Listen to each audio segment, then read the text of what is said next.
후보자님 수고 많으십니다. 네. 여기입니다, 여기. 네네. 네. 제가 국회의원 하면서 참 인사청문회 참 많이 했었는데요. 이번처럼 생각이 많은 인사청문회는 처음이었던 거 아닌가 싶어요. 그리고 제가 지난 정부, 윤석열 정부 때도 청문회 할 때는 후보자들한테 신상과 관련한 질의는 안 했었던 것 같습니다. 대부분 정책 관련해서 질의하고 답변을 받았었는데요. 오늘은 부분적으로 지금 여러 의원님들이 제기하고 있는 의혹 이런 문제들에 대해서 잠깐 짚지 않을 수가 없습니다. 저도 유감스러운데. 후보자님, 지금 뭐 야당 의원들은 그렇다 치고 우리 여당 의원들이 원펜타스 요 청약 관련해서 집중해서 질의하고 있는 이유가 뭐라고 생각하십니까? 국민 눈높이에 맞지 않다 그 말씀인 걸로 보입니다. 뭐 그런 면도 있고요. 지금 우리 정부가 지금 부동산 시장을 안정시키기 위한 여러 대책들, 여러 정책들을 펼치고 있지 않습니까? 이 부동산 시장을 안정시키기 위해서는 물론 뭐 근본적이고 거시적으로는 자산 시장을 부동산 시장에서 생산적 금융 시장으로 옮겨내는 것, 이게 근본적인 대책일 것이고요. 단기적으로는 뭐 대출 규제나 세제 정책 이런 수요 억제가 있을 거고, 또 필요한 곳에 필요한 집들을 제공하는 공급 확대 정책이 있을 것이고요. 또 하나가 뭐가 있냐면은 공정한 시장 질서 확립. 그러니까 시장 질서 교란 행위에 대한 엄단 이것도 있거든요. 막 호가 막 올리고 막 이런 거 있지 않습니까? 근데 만약에 이 후보자의 이 원펜타스 청약이 만약에 부정 청약이었다면 후보자 개인적으로도 심각한 문제이겠지만 정책적으로도 이건 심각한 문제거든요. 정책의 힘은 신뢰에서 나오잖아요.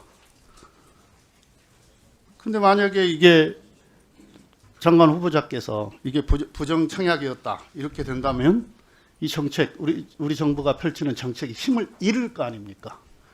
그래서 이렇게 집요하게 이 문제에 대해서 확인하고 후보자의 해명을 들으려고 하는 거예요. 후보자는 계속 억울하다고 하시지만 저는 방금 정일영 의원께서 말씀하셨던 내용의 상당 부분 저는 공감하는 편입니다. 오전에 진성준 의원님께서 이런 질의를 했어요.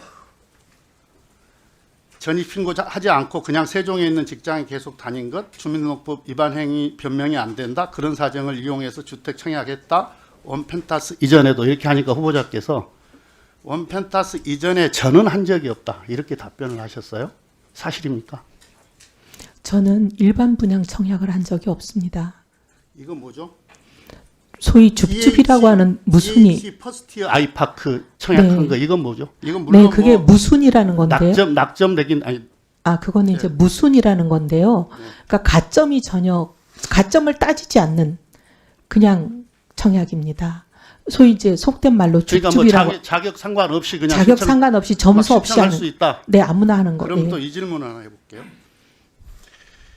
총선 끝나고 정치에 대한 많은 생각이 들었어. 그때 정치를 접을 마음을 가지고 진성준 의원이 그 질의에 24년 이후에 집중적으로 청약했다라는 질문에 정치 접을 생각도 있어서 그때 했다 이렇게 말씀을 하셨어요.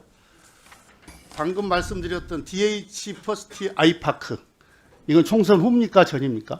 전입니다. 그럼 총선 후에 뭐 정치 접을 생각으로 집중적으로 했다 이건 이게 일반 분양이 아니라는 의미였습니다. 일반 분양이든 뭐 무슨 분양이든 분양은 분양 아닙니까? 네. 그렇죠. 그 모두 말씀에서 인사 말씀에서 반성과 사과, 내란에 대한 반성과 사과가 1년이 지체된 것, 뭐 결과적으로 잘못이었다 이렇게 말씀을 하셨어요. 요 내란 사태 이후에 불법 계엄 이후에 내란 옹호 탄핵 반대 윤 어게인 사실상 내란 동조하는 행위들을 하셨단 말이죠. 발언도 하셨고.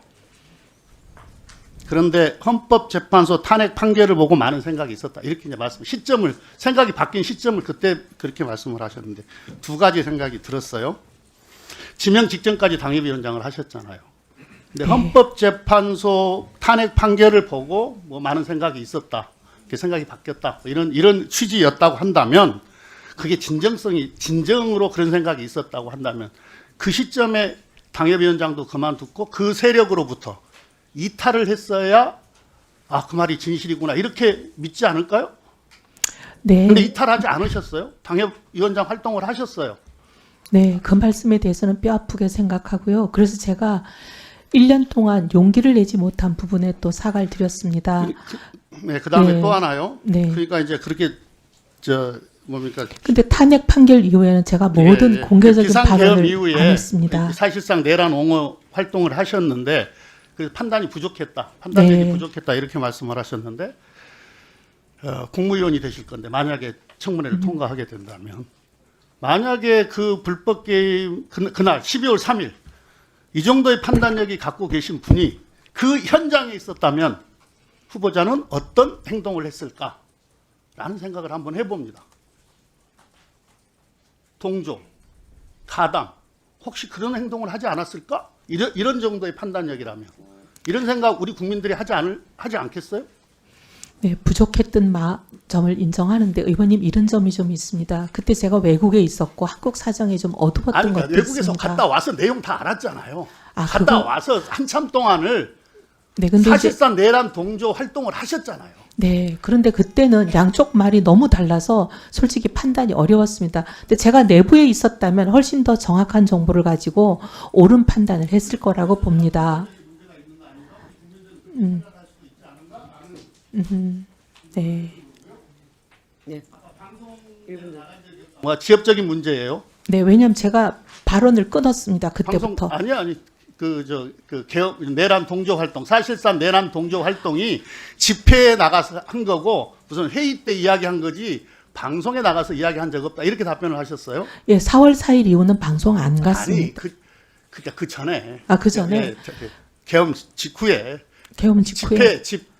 그 탄핵 심판 요 상간에 아닙니다. 그때는 방송에 한 번 나갔습니다. 방송 나가셨잖아요. 네네네. 거기서는 제가 이제 아직 판단하기 어렵다. 좀 예단하지 말고 여러 가지 지켜보자. 그런 취지의 말을 했습니다. 아까 SNS 관련해서 네. 이제 폐쇄에 대해서 질문을 했는데 네. 정치 그만둘 생각이 있어서 작년 여름 답변을 하신 것 같은데 맞나요?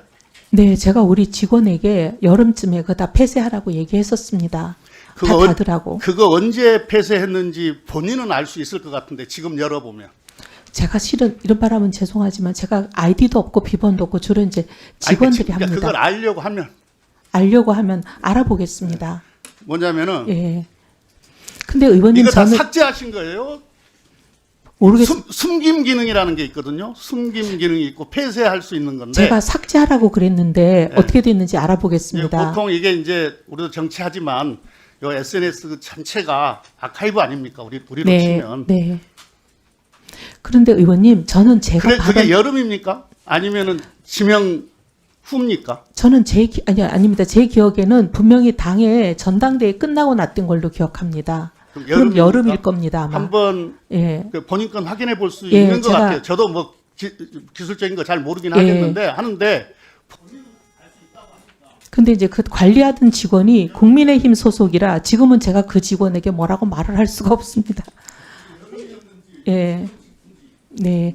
근데 의원님 실은 SNS에 제가 올려져 있는 모든 것은 이미 다 언론에 다 나가 있습니다. 언론에 뭐 몇만 건이나 제 발언이 나와 있는데 그 SNS가 있고 없고가 제 발언의 이력을 추적하는데 전혀 별 영향이 없지 않나 생각합니다. 네. 네. 제 기억에는 전당대회 끝나고 나서 우리 직원에게 예, 근데 이제 그 직원이 지금 국민의힘 소속인데 지금 다 저를 향해 총구를 겨누고 있어서 제가 어떻게 뭐 말을 할지 그러면 더 알아보겠습니다. 쉽네, 열어보기가. 그러면 뭐 열어보기가 더 쉽지 않겠습니까? 자, 수고하셨습니다. 다음은 국민의힘 권영세 의원님 질의해